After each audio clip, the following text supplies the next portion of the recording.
Bueno, Fernando Mato lo invitamos, para quien no lo conoce, es presidente de la Sociedad Rural de 9 de Julio. Y por un lado, y lo que nos interesaba charlar con vos es que nos cuente qué espera el sector, ¿sí?, de estas elecciones. Venís de un plenario de Carvap en Olavarría.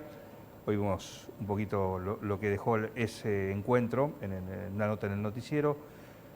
Así que está el sector como expectante.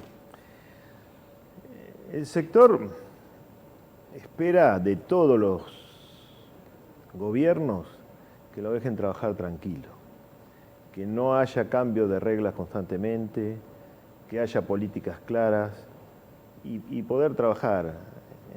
El hombre de campo se levanta a la mañana, se va al campo, quiere sembrar, quiere ver que su siembra esté bien, que su hacienda esté bien. Quiere estar tranquilo, poder trabajar y simplemente eso. ¿Qué pedimos o qué venimos pidiendo? Es justamente eso, que nos dejen trabajar tranquilo, que no podemos estar constantemente en discusión con los gobiernos por las medidas que se toman. ¿Por qué? Porque primero se toman medidas que ya sabemos que no funcionan, que estamos cansados de verlas, las mismas medidas a lo largo de los años y no funcionan. Y entonces sabemos el resultado y lógicamente empieza todo un nerviosismo, la gente se pone nerviosa, no puede trabajar como quiere, empieza a haber problemas con la política y bueno, fundamentalmente sería eso, ¿no?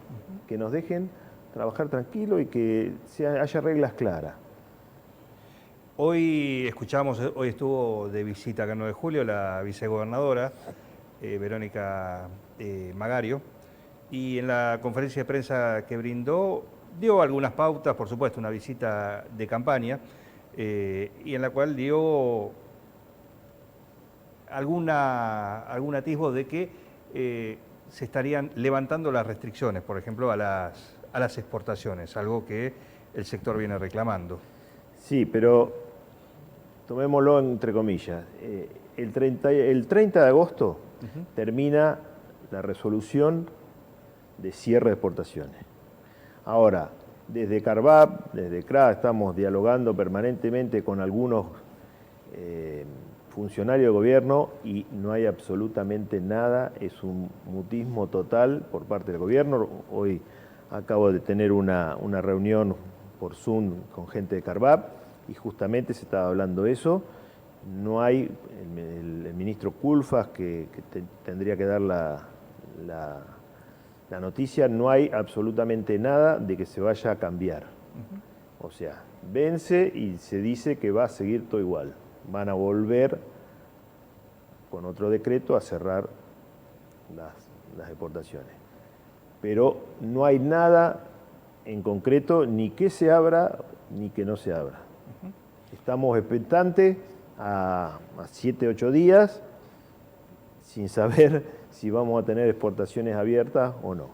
Lamentablemente, el daño se hizo porque hay mercados que se perdieron y uno de los productos que no se consume en la Argentina, que es la vaca de conserva, la vaca de rechazo, que es toda la vaca que se saca de los campos cuando ya cumple su ciclo de producción, bueno, que se iba a un mercado chino, se cerró toda esa exportación en el momento clave donde el productor está sacando esa hacienda. Se estaba vendiendo a 190, 180 pesos el kilo, pasó a 110, 120. Un producto que no se consume, el argentino no consume en la carnicería. Y de hecho, la carne, como en la carnicería, como fue la idea de cerrar las exportaciones para que bajara, no bajó. No bajó. O sea que la medida no funcionó.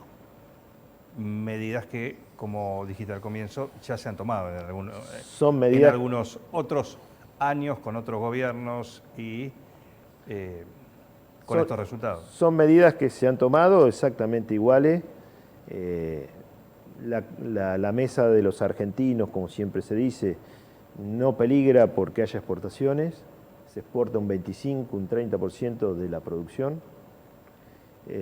Los cortes que se exportan no son los que son de consumo masivo.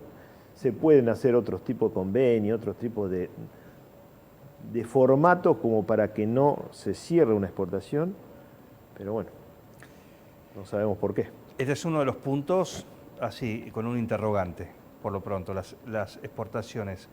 ¿En qué otros lugares, qué otros temas el sector está poniendo así o tiene esta mirada expectante? Bueno, siempre en el tema de los cereales lo tenemos a la vista. Hay medidas que se toman, como esta, que se cerró la exportación de carne, se hace pública y demás. Pero después hay otras medidas que no se toman, que se acuerda con ciertos jugadores, como los exportadores, y está funcionando un mercado intervenido sin haber una medida por parte del gobierno. El trigo está intervenido. El mercado del trigo está intervenido. En la Argentina el mercado del trigo es una llanura, ni sube ni baja, sube $5, baja $5, cuando en el mercado internacional es un revuelo impresionante, sube $40, baja 30, sube 50. Argentina no se entera de nada. Bueno, eso está demostrando que el mercado está intervenido, que los exportadores no están anotando exportaciones, no tienen obligación de marcar el precio de exportación, lo hace el Estado, pone un precio FOB, que el precio FOB es el precio internacional menos los costos. Bueno, el mercado lo pone, el Estado pone un precio que se queda ahí quieto, estancado por meses, cuando en realidad ese precio está moviéndose todos los días. Fluctúa.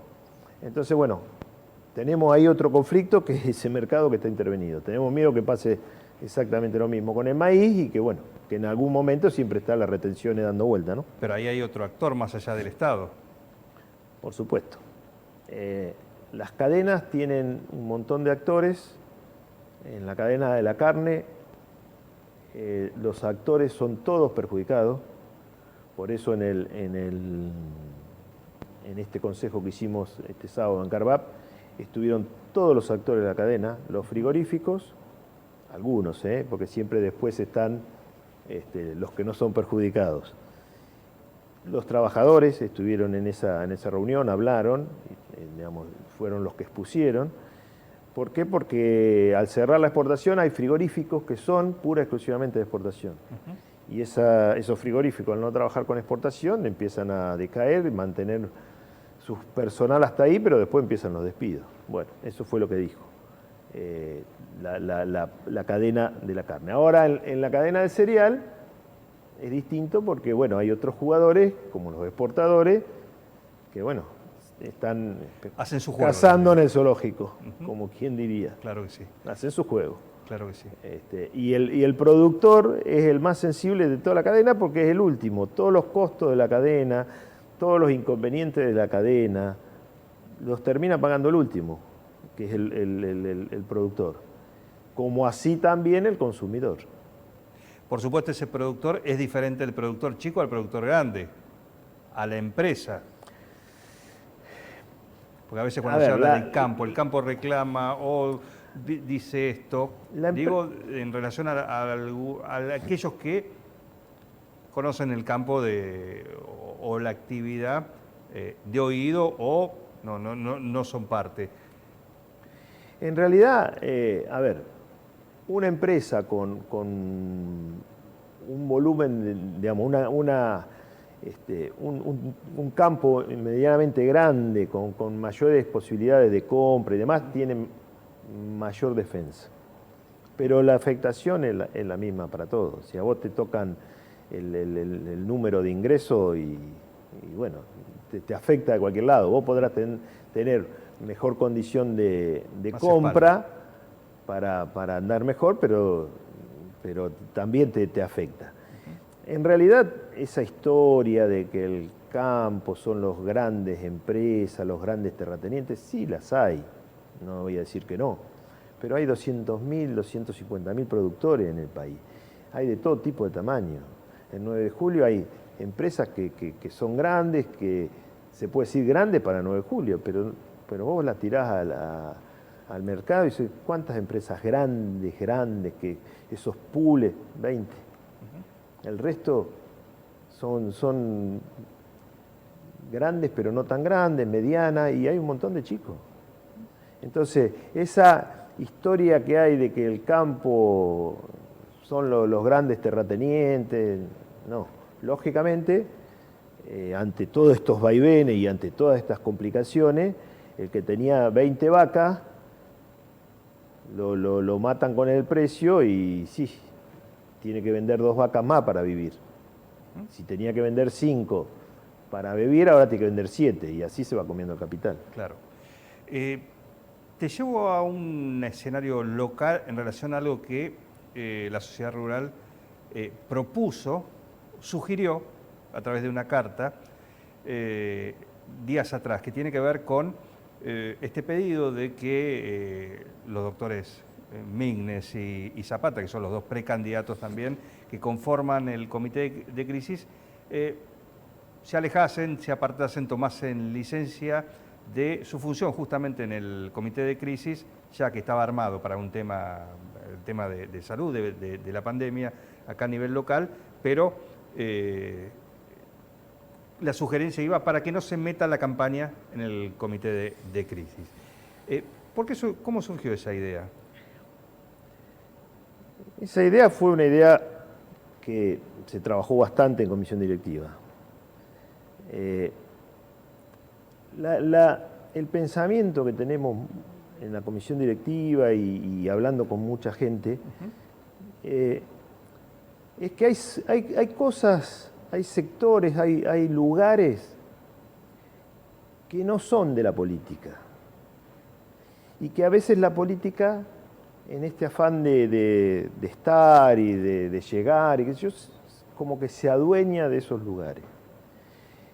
Y entonces sabemos cuando la política está mansa, por ahí se lleva, pero cuando después se entra a recalentar la política y empiezan los golpes bajos, las disputas y demás, pueden perjudicar esos lugares. Y esos lugares son de la gente, son lugares públicos, y bueno, un poco en defensa de eso, sugerimos, ni siquiera es que propusimos, sugerimos la idea de que revisaran su posición, y fue sumamente clara la pregunta o la idea de la carta, en que le pedíamos que revisaran para un futuro al ser ellos precandidatos. O sea que en ningún momento, por ahí en algunos de los actores se tomó como que estábamos revisando su pasado en el comité de crisis, y en ningún momento, además, no tenemos nada que decir de ninguno de los dos, tenemos un aprecio, son médicos algunos de nuestros hijos, otros médicos particulares, o sea, son gente totalmente respetable, no tenemos absolutamente nada que decir en su vida personal. Lo único que le decíamos es, revisen esta posición, que de hecho ocurrió, porque hubo un compromiso de no entrar la política en el comité. Así que creo que bienvenida el destino de la carta, cumplió creemos que en alguna manera cumplió su objetivo.